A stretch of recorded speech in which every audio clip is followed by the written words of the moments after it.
Alright. So gusto ko lang i-flex to mga kaibigan. Bobo ako kasi nagre-record tayo kanina habang ina-unbox natin tong ating bagong microphone with headphone mga kaibigan, no? Na may microphone, which is ito na yon, ginagamit na natin siya ngayon and goods na goods naman siya. Budget meal 300 pesos plus lang to mga kaibigan. And yan, so malakas, pasensya na sa kuko, madumi kasi may mga ginagawa rin tayong mga printers. And fast forward ko na lang dyan. Kung gusto nyong mag-order nito, the products will be on the side of this video. Legit na legit, ito mismo yung gamit ko ngayon mga kaibigan. And as in, pag sinuot mo to, parang wala ka nang naririnig sa labas. Medyo kung pawisin ka, kung naka-aircon ka naman okay. Pero kapag hindi ka naka-aircon, medyo pagpapawisan talaga dito.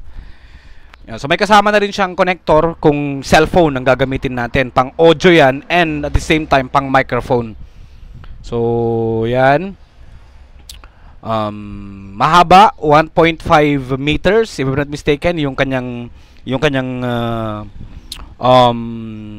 wirings. And tatlo yan, comes with USB para sa power. Syempre para sa audio jack, no? At pang microphone, yung kulay red, yung kulay green yung para sa audio.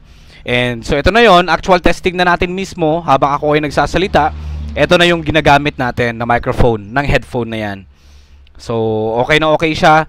If you want to order mga kaibigan ay syempre